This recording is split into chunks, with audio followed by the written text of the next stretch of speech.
to a super fancy build breakdown with Rudy Martinez. Oh, fancy build Formula breakdown. D Pro 2 driver. Oh gosh. And his G35. Daily commuter, man. Tell us about it real fast. It has 230 miles. That's a modification. 230,000 miles. 230,000 miles. How much, is it a built motor?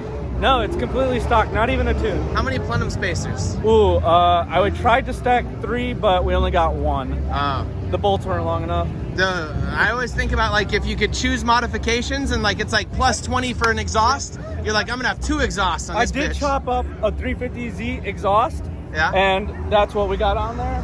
So let's listen.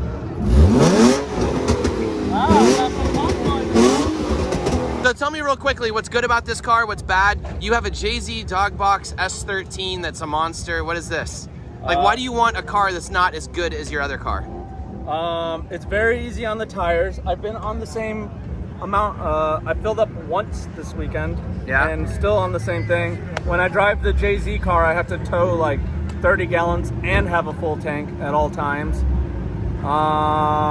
This thing is very economical to drive, very fun with my friends. It does have a 50 shot of nitrous. Oh, I didn't know that. Oh yeah. Where's it hidden? It's in the trunk? Yes, trunk button that I never opened. It's not in there, but I took it out. But you can see the brackets. Oh, this is race car. There's holes in the floor. It's all stripped out. It is not all stripped out. We have full interior. All right. Explain real quickly this window tint. Let's see this. Oh, yeah. Look at this. This window tint is crazy. Is this street legal window tint? This is no legal window tint. Huh. So if I get in this car, it looks like... You can't see nothing. It looks like some type of hell ride. Do we go for a ride? Yeah. Why don't you do the front windshield? Okay. Is the front windshield a bad idea? What? Oh, the front windshield is a bad idea. So, yeah, I like to be able to see things. Should I ride in the back or the front? Oh, the back is the best. Okay. Do I need to get on the other side to weight balance? I'm gonna sit in the middle. Do whatever you want. There is a seatbelt in the middle, so that helps. I need a helmet. Do you have a helmet? I have a helmet. There you go. All right. This is good. We are All right. I'm gonna put on a helmet. One sec. It has safety belts that are normal, which is easy, so they're not racing harnesses. I think the best modification is the 350Z seat. It fits right in, it bolts right in. So everyone's always tossing away their 350Z seats. Yeah. And then I got this one for free. Ooh, good And mod. then I got this sweet e-brake handle.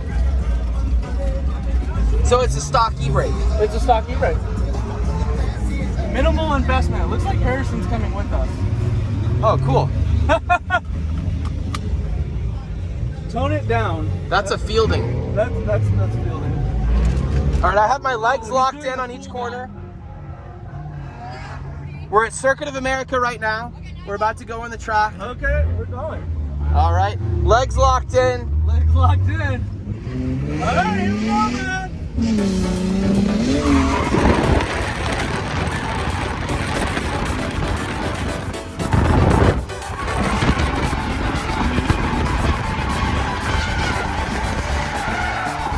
Oh my God, I am locked in. So cool.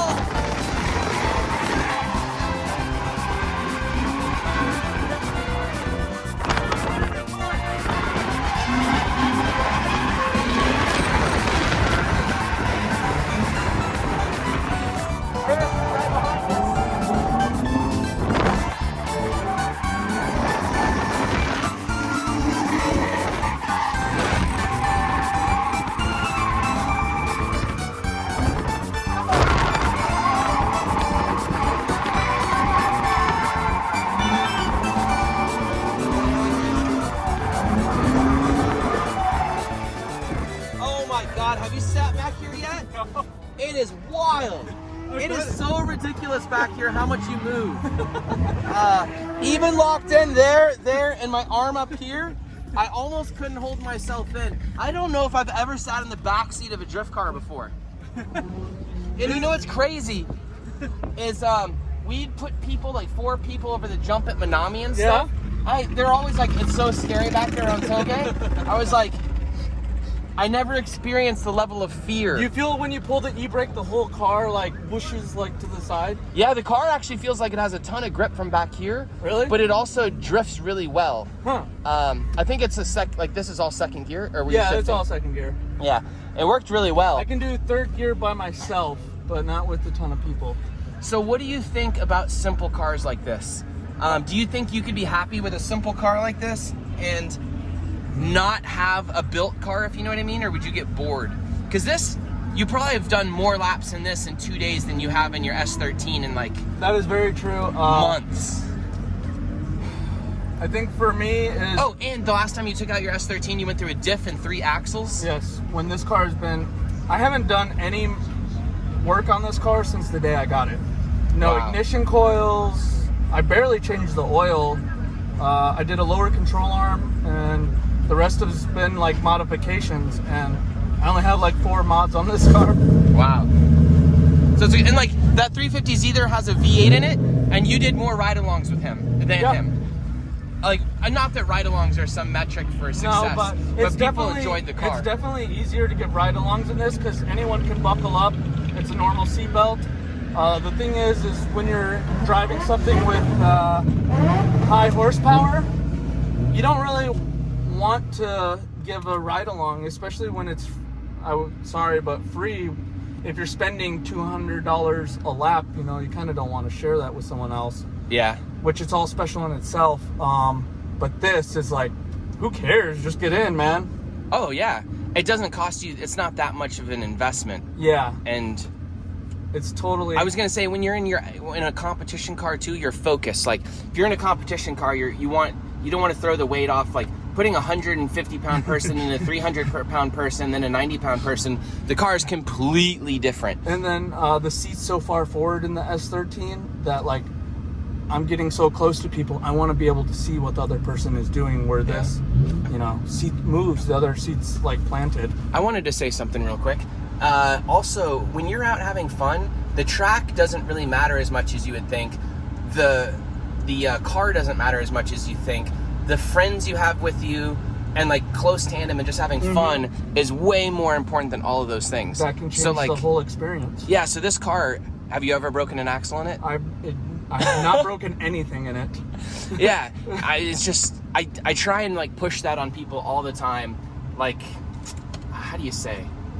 I tell people this stuff like, oh, buy a Z or buy a G, which you don't need to do. But like, I tell them you're gonna have more fun than something else. Dude, this thing is amazing. This thing does 100-mile round trip to work every single day. Yeah.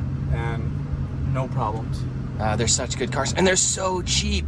They are cheap. So cheap. How much was this one? I bought it for $2,400. Oh Jesus. And I flew it on a whim. I flew to Florida. He said it was misfiring after he did the valve covers, and I took a chance, and I was like, I already know what it is. On the driver's side, people can get 4 and 6 on the ignition confused. Yeah. Oh, so you didn't even have to buy a coil pack, even though I see an extra one right here on the floor. You never know, man. You keep them in stock.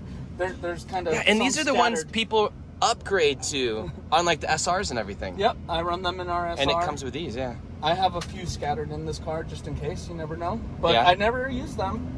But I flew all the way out to Florida. I was like, I kind of already know what it is, and I'm just gonna go out on a whim. And guy's like, yeah, I couldn't get it running. I'm sitting there, okay. I memorized the wire color. Yeah.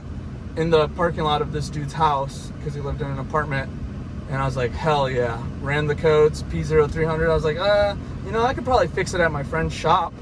He's like, okay. And I was like, 2200. And he's like, yeah, whatever. Drove it around the corner to the gas station, swapped the connectors, ran great. Oh my God. That's a mechanic drove thing. it all the way back. Where is the heating and stuff in this car? The controls. Did you break it? And now you're just on full blast hot? This guy has a double dent, and it just tries to keep at 75 degrees. I don't invest any money into this car. So you don't even fix the heating and cooling. It No. just 75's a tad bit warm. It's not that bad. I mean, right now, because we it's just a got tad like bit all warm. sweaty and stuff, but... All right. Well, I love the car. I'm glad that you enjoy it and it keeps you happy and drifting. Oh yeah, and I got my first place Lone Star. Ooh, but did you win it in this car? No. Are you going to drive this car in street legal? I did do one street legal, but I don't want to get walked by Corvettes. Oh. Were you citing nitrous in this car during that event? And I didn't did know. not. I don't believe you. I've only used nitrous a couple times, and does it make a big difference? yes, it's like, so the only time I've used it in tandem was with JR, and you're talking like when we're at GGP, it's like getting gap, and then I'm able to like keep up now. Yeah. It's just enough, man. It's a 50 shot. Cool. All right, I'm gonna show you around the car real fast. He's gonna pull it forward probably. We didn't really do much of a look at this car.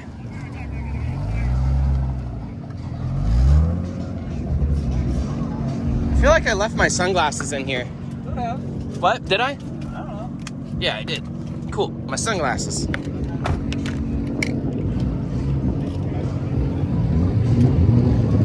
Cool. He lowered it. It's on BC's probably. BC coilovers, ISR arms, and GK Tech angles. Keeping it simple, man. It's rad. Some people hate on the look of these things. I think they look great. Less than $1,200 in parts. Yeah? Yeah. I love it. You can build one of these and come drive at our events in Texas Street Legal for almost no investment. It's so cheap. The blend. Look at how stock this looks. You can't even tell it's there. Am I stepping in coolant or oil? What is this? That's not for me. What's that? It's a sneaky Pete.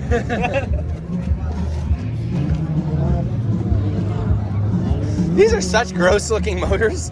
It's hilarious. Big and bulky, man. But the best part about them is you never have to look at the open the hood to look at them. Except when the timing chains break. Then you get a new car. Yeah.